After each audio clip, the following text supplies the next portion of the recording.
We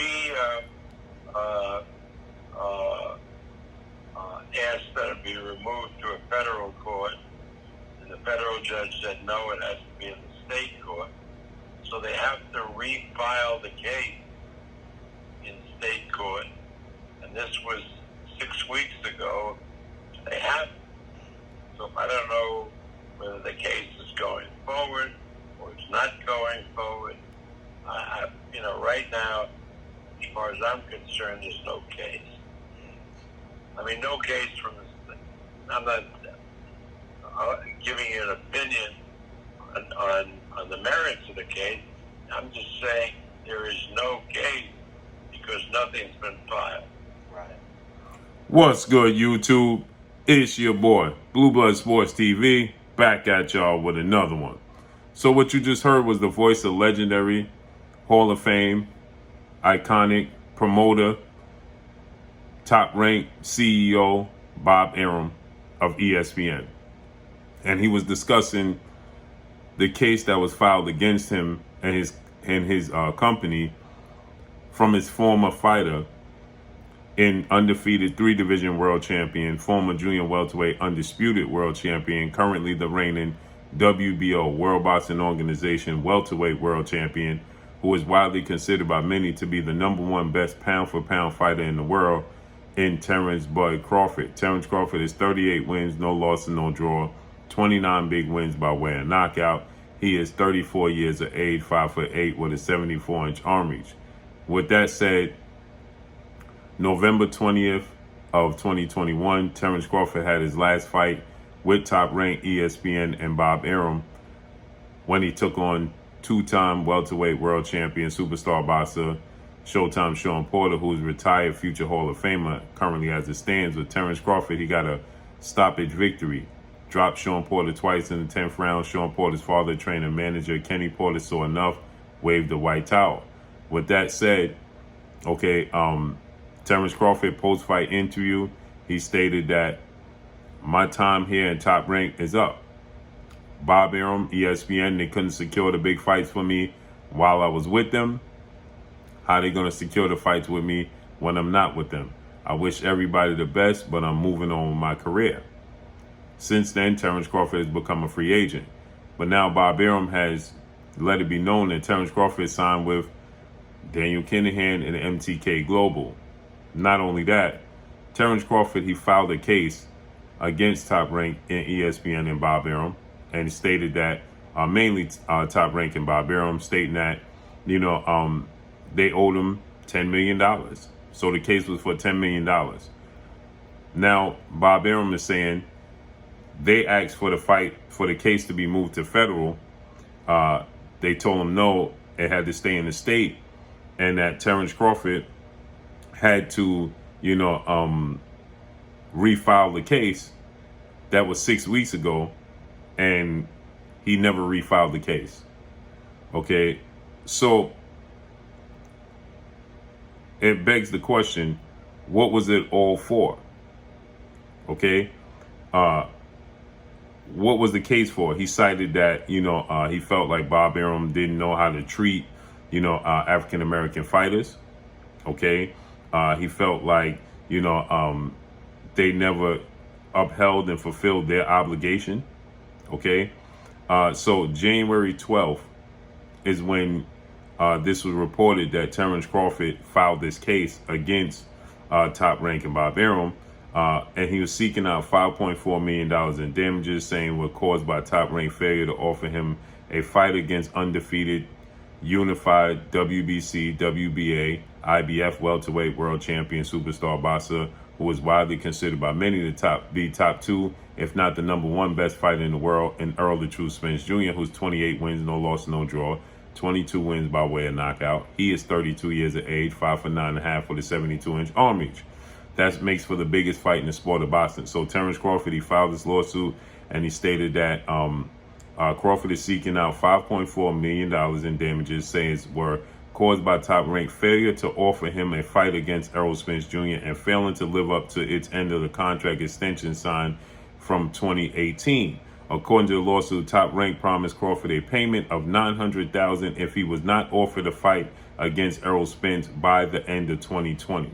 Okay, so he signed back in 2018 with the hopes of, or with the promising of them that Top Rank was going to get him to fight with Errol Spence by 2020. Okay, and they had to pay him $900,000 if they didn't succeed. And so obviously that didn't happen, right? Now what's ironic here is that he's not with Top Rank, and he still can't secure the fight with Errol Spence. He's free of a promotion company. He has no obligations with Bob Arum. He has no obligations with Top Rank or ESPN, and yet it seems like it's still an anchor preventing this fight from coming to fruition.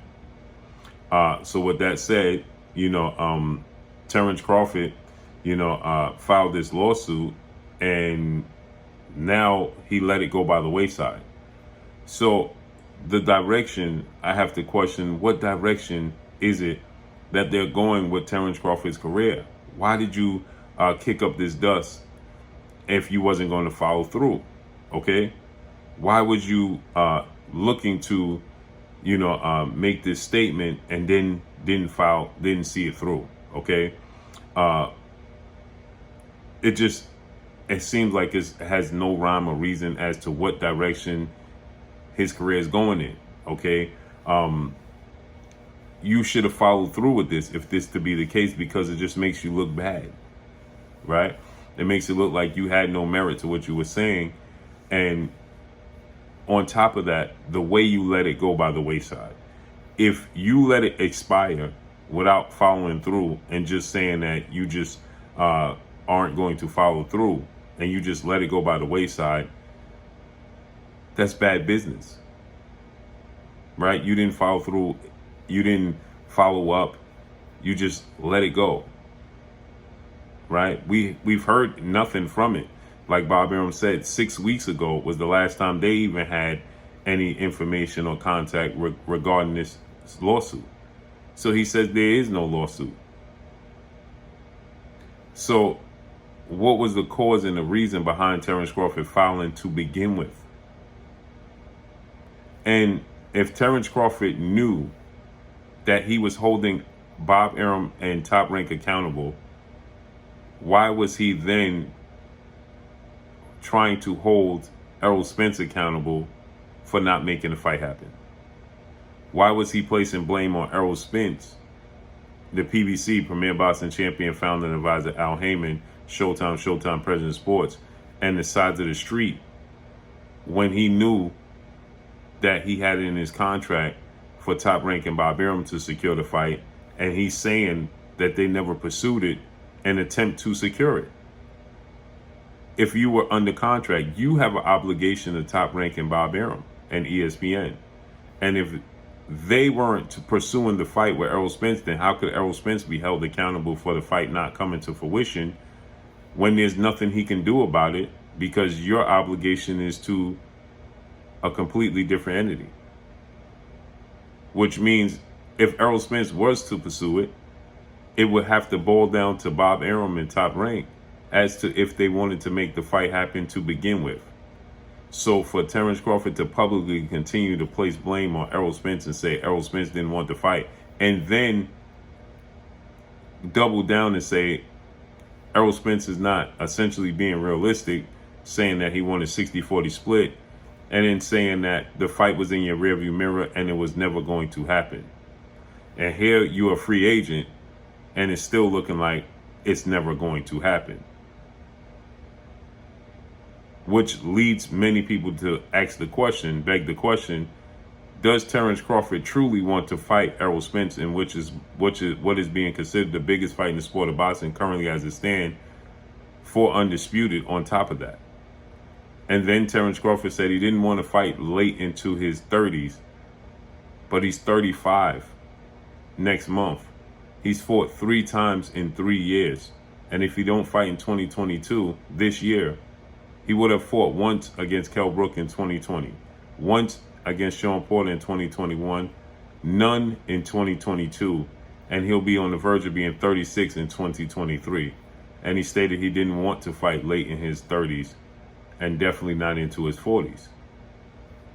So I don't understand what the plan is. He stated that he wanted to fight Errol Spence, beat Errol Spence, and then fight, quote unquote, Errol Spence's cheerleader, who is the 3-time junior middleweight world champion and the undisputed junior middleweight world champion, superstar boxer, Jamel Lyons Only Charlo, who's 35 wins, 1 loss, 1 draw, 19 wins by way of knockout, 32 years of age, 6 feet tall with a 73.5-inch arm reach. Well, they both signed with the PBC. They both fight on Showtime. So that would be a 2-fight deal, but then he said he didn't want to do a 2-fight deal. There seems to be no direction as to what's going to happen with Terence Crawford in his career. And it's becoming a shame, because that means he would have fought 3 times in 4 years if he don't fight in this year. And that's not good. And then to go the route of signing with MTK Global and Daniel Kinahan just to go against the grain, when you could have signed with the PBC fight-by-fight basis. 4-division world champion, Mexican superstar boxer, who's the undisputed super middleweight world champion, Saul Canelo Alvarez, he fights. You could take a page out of his book. He fights fight by fight, one fight with PBC to secure this big fight, back to the zone to secure this fight, plan to go back to the PBC after this fight. I'm going to have one more fight with the zone. And he's making $30 million a fight. But you sign with MTK Global and Daniel Kinahan to achieve what? It seems like you're just looking to go against the grain for the sake of doing so. And now you dropped a lawsuit against Bob Arum. So what was it all for to begin with? But that's all I got for y'all. Let's see how this unfolds and plays out. Make sure you hit the like button. Drop a comment in the comment section. Let me know what y'all think. Y'all already know what it is. It's your boy Blue, Blue Blood Sports TV. Hate, like, comment, and subscribe. You haven't subscribed, hit the subscribe button, hit the like button, hit the bell icon to get all the new notifications. Follow me on Instagram at Blue Blood Sports TV, all one word. Y'all already know what it is. Shout out to the entire LDBC. Shout out to Black Media Row. Make sure you like and share these videos. That's all I got for y'all. Peace.